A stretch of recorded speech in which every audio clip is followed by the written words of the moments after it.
വ്യത്യസ്ത മതവിശ്വാസങ്ങളിൽപ്പെട്ടിട്ടുള്ള കുട്ടികളെ കുരിശു വരപ്പിച്ചതിൻ്റെ പേരിൽ മനുഷ്യാവകാശ കമ്മീഷൻ ഇടപെടുകയും ആ നിലപാടിൽ നിന്ന് സ്കൂളിനെ തിരുത്തുകയും ചെയ്തിട്ടുള്ളതാണ്.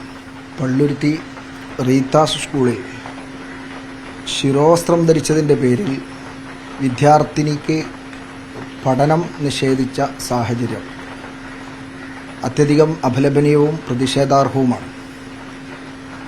മതവിശ്വാസ സംരക്ഷണത്തിൻ്റെ ഭാഗമായി ഒരു വിദ്യാർത്ഥി തൻ്റെ ഭരണഘടനാപരമായ അവകാശത്തെ ഉപയോഗപ്പെടുത്തുക വഴി അത് നിഷേധിച്ചിട്ടുള്ള നിലപാട് വളരെയേറെ പ്രതിഷേധാർഹമാണ്.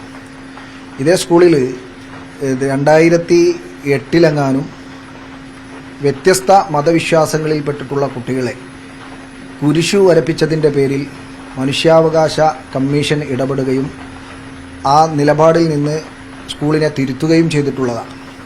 എന്നാൽ വീണ്ടും പുതിയ സാഹചര്യത്തിൽ, പുതിയ കാലത്ത് വ്യത്യസ്ത മതവിശ്വാസികൾ അവരുടെ വിശ്വാസങ്ങളും ആചാരങ്ങളും അനുസരിച്ച് ജീവിക്കാനുള്ള സ്വാതന്ത്ര്യമുള്ള ഭരണഘടനാപരമായ അവകാശങ്ങളുള്ള നമ്മുടെ രാജ്യത്ത്, അതും ഈ കൊച്ചു കേരളത്തിൽ ഏറ്റവും സാംസ്കാരിക സമ്പന്നമായി വളരെ മതേതരത്വ നിലപാടുകൾ ഉയർത്തിപ്പിടിച്ച് ജീവിക്കുന്നതോടൊപ്പം തന്നെ അവരുടെ മതവിശ്വാസങ്ങളും ആചാരങ്ങളും സംരക്ഷിച്ചു പോരുന്നതിൽ എല്ലാവരും പരസ്പരം അങ്ങോട്ടും ഇങ്ങോട്ടും സഹകരിച്ചു പോരുന്ന ഒരു നാട്ടിൽ വളരെ മോശമായ രീതിയിലാണ് ആ സ്കൂളിൻ്റെ അധികൃതരുടെ ഭാഗത്ത് നിന്ന് ഈ നിലപാടുണ്ടായിട്ടുള്ളത്.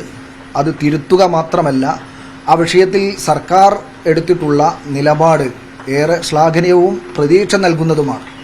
എന്നാൽ ഇത്തരം സാഹചര്യങ്ങൾക്ക് ഒരു പഴുതുമില്ലാത്ത വിധം നിയമ നടപടികൾ സ്വീകരിച്ചുകൊണ്ട്, തുടർ നടപടികൾ സ്വീകരിച്ചുകൊണ്ട് വിദ്യാർത്ഥികളുടെ പഠനം നിഷേധിക്കപ്പെടുന്ന ഇത്തരം സാഹചര്യങ്ങൾക്കെതിരെ കർശനമായ നിലപാടുകൾ സ്വീകരിക്കാൻ സർക്കാരിനോട് ആവശ്യപ്പെടുകയാണ്.